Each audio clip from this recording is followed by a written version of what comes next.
R.H. Whittaker in 1969 he made a 5-kingdom classification in which he has placed all the plants and animals or all the species on earth into 5 kingdoms.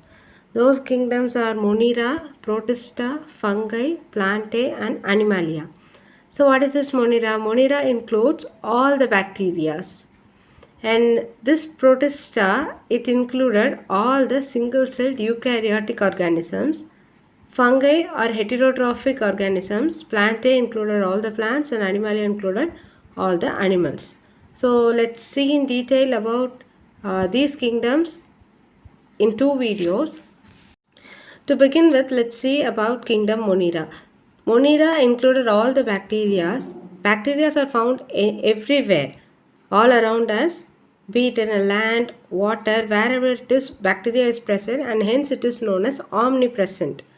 So bacteria, if you take the nutrition, it may be either photosynthetic or chemosynthetic, in the sense it is autotrophic, that is they can produce their own food either from light, that is photosynthesis, or from any chemicals like iron, sulfur, ammonia. Those are chemosynthetic. Chemo is chemicals and synthetic producing. So synthesis is the production, chemo is the chemical. So here the food production is from chemicals, and photo means you have already studied in your lower classes, it is light, and synthetic is production. Here the food is produced from light. So in both the cases bacteria can able to produce their own food, and hence they fall under the category autotrophic. Some of the bacteria are heterotrophic, that is they couldn't produce their own food and they depend on other organisms for their food, and hence they come under the category heterotrophic. So in that aspect it may be either saprophytic. So in the case of saprophytic, they eat dead and decaying matters, or they can either live as saprophytes or as parasites.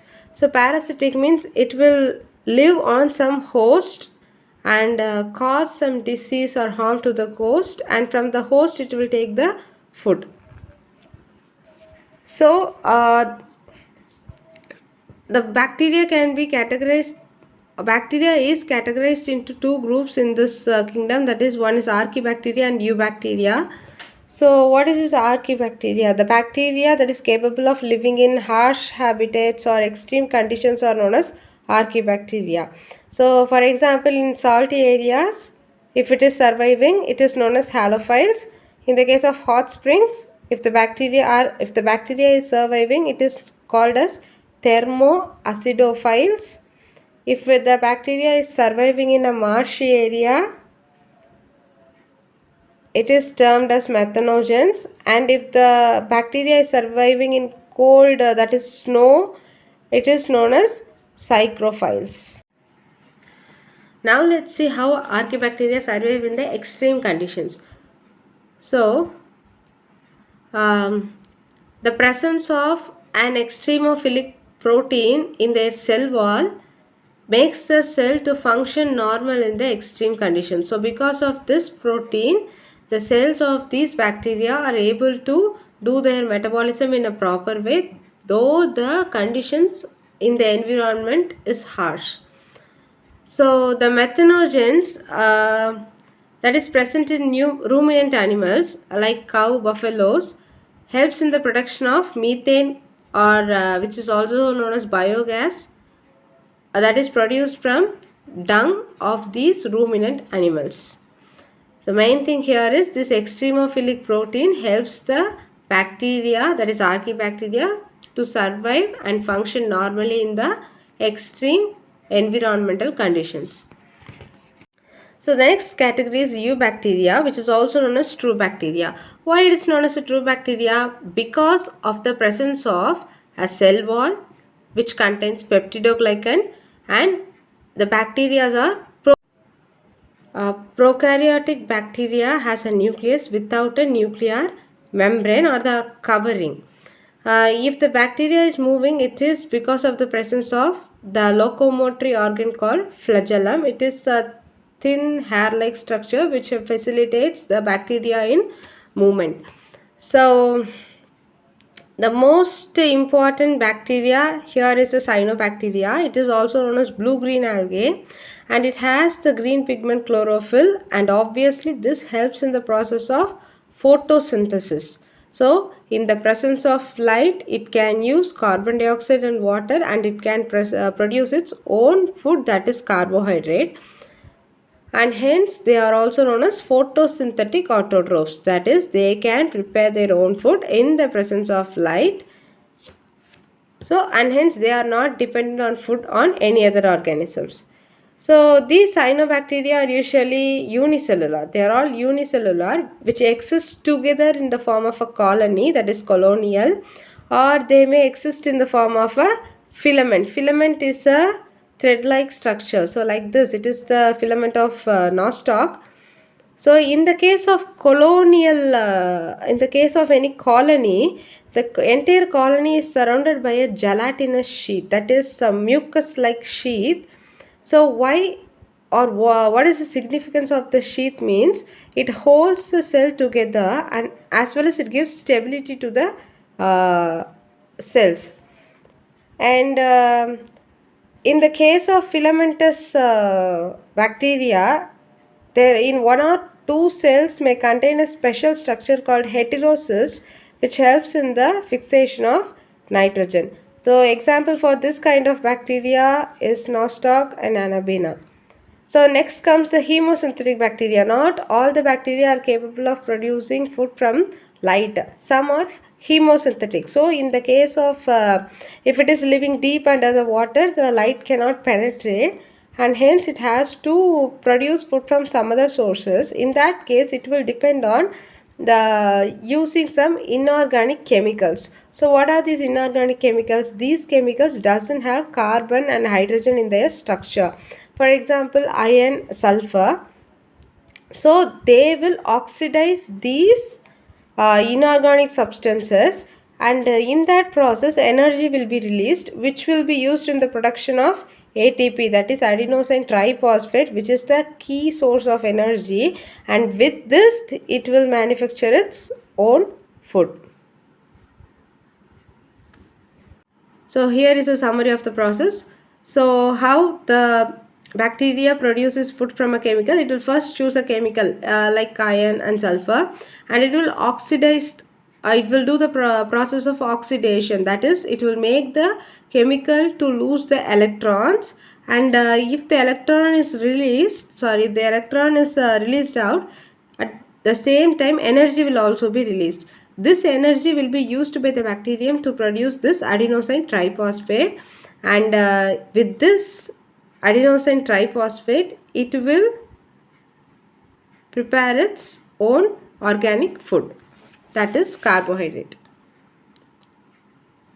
So if the bacteria is totally not capable of producing its own food, then it will survive as heterotrophic bacteria. That means it will depend on other substances or organisms for their food. It will either live as decomposers, that is it will eat upon the dead and decaying matters. It is useful in many ways, and let's see one example. So in order to obtain curd from milk, these kind of bacteria are playing a key role, and in the case of medicines, the production of antibiotics is done using these bacteria. It also helps in the fixation of nitrogen in leguminous plants, for example rhizobium in groundnut plant. And not all the bacteria are useful, so it acts as an enemy also. In that case it is a pathogen, that is it causes disease in plants, animals as well as human beings. So some of the diseases caused are cholera, typhoid, tetanus, and citrus canker. Citrus canker is in lemon. So how these bacteria reproduce? So it reproduce by three methods. So what is reproduction? Giving rise to young ones or the next generation. So it occurs by three methods. The first one is fission. In fission, a single cell, first the nucleus will split into two, and the cell membrane or the cell wall will also split into two, resulting in the production of two cells. So next is the spores. So bacteria normally use this method of spore production only in an unfavorable condition. If the condition is very worse, it has to survive. So in that case, it will develop so many protective layers around itself, and it will enter a phase called dormant phase. In that, it will not show any growth or anything. Once the condition turns favorable, it will again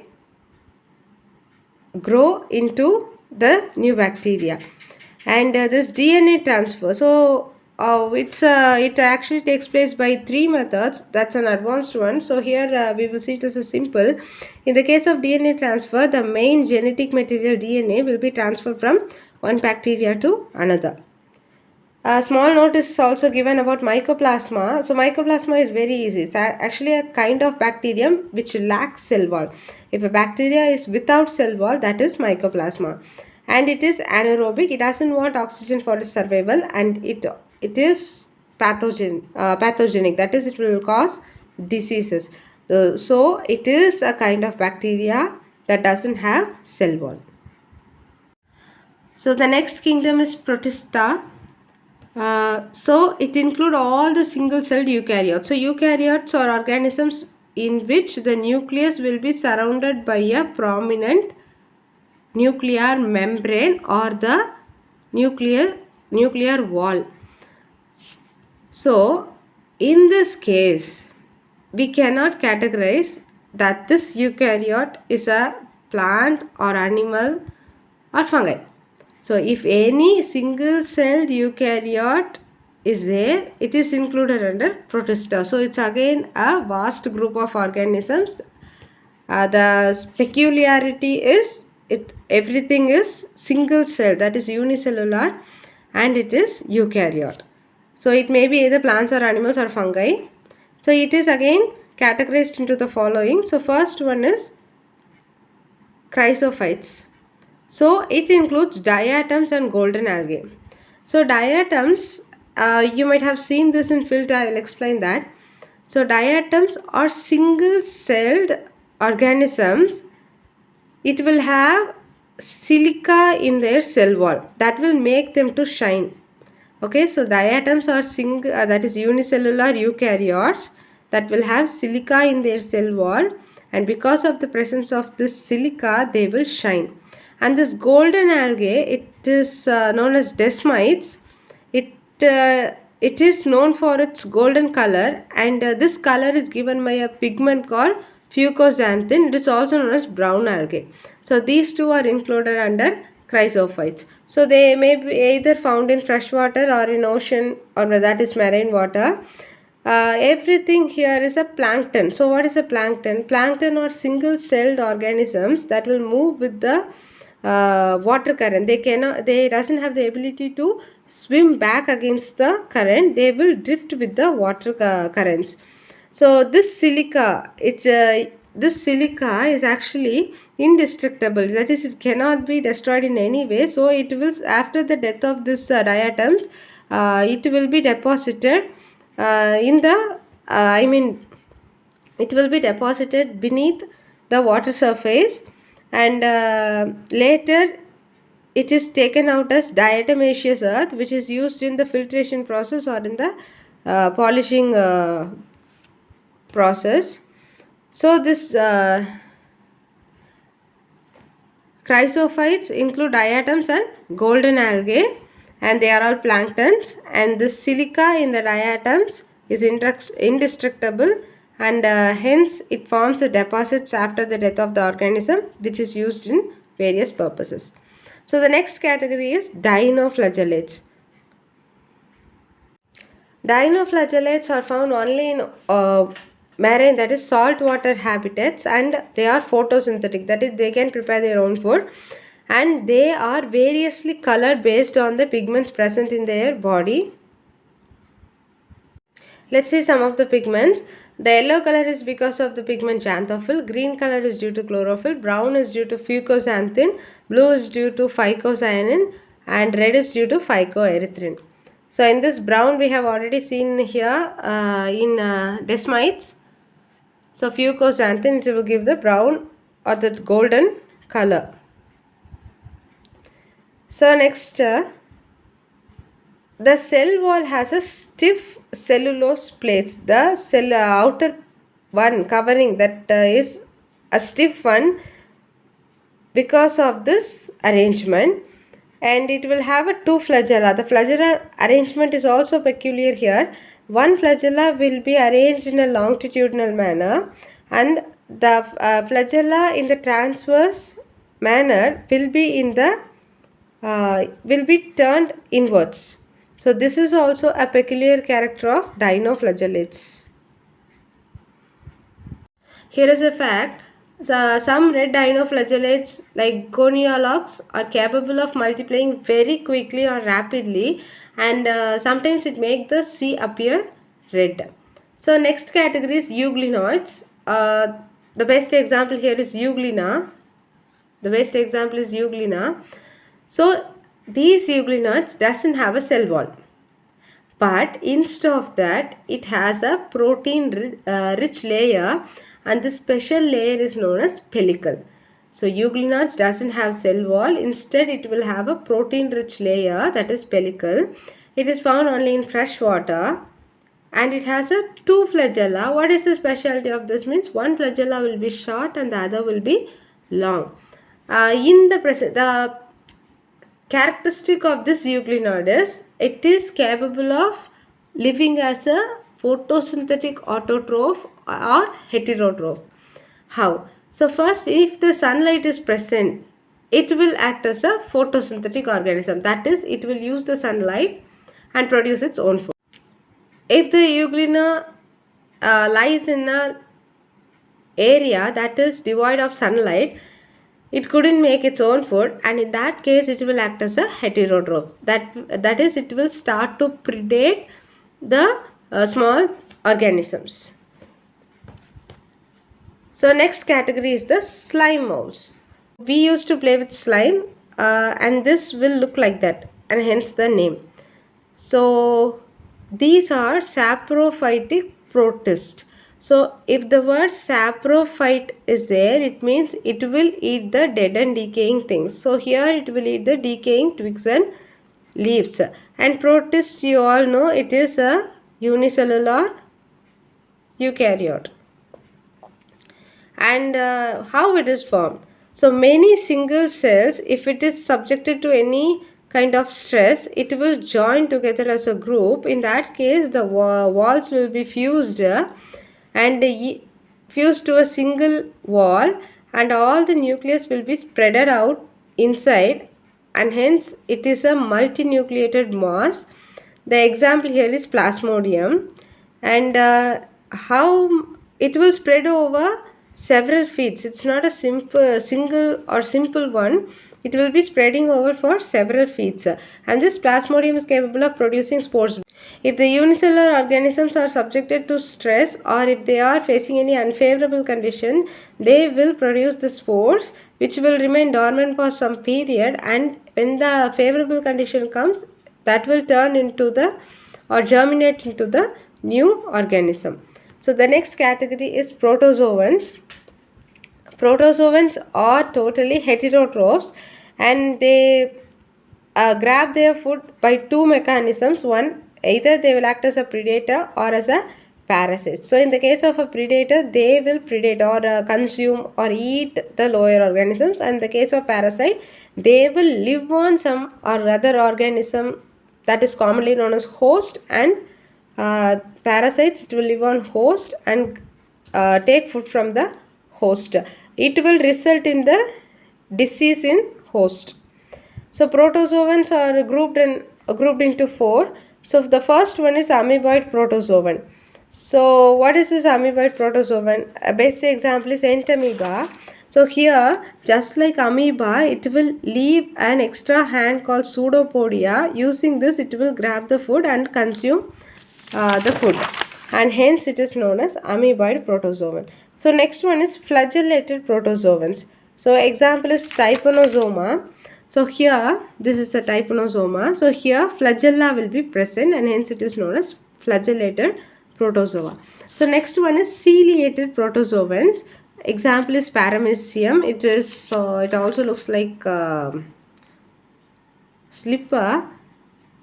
So here what is ciliated? So it will have minute hair like structures called cilia, not one or two. It will have thousands of cilia all over its body, which will help in the movement. This flagella is also in locomotory organ, which will help in movement, and the cilia is also a locomotory organ, which will help in movement. So example is paramecium. So next one is sporozoans. So sporozoans, a familiar one is plasmodium that will cause malaria. So in its life cycle, during its growth, it will have a spore stage that will cause infection in other organisms.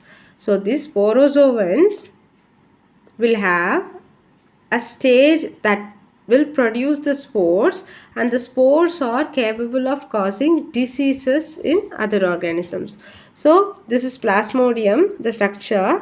So at one stage it is giving the sporocarps, and from the sporocarps the spores are released out and it will be infectious to other organisms. And we all know that is malaria. An example for this is malaria.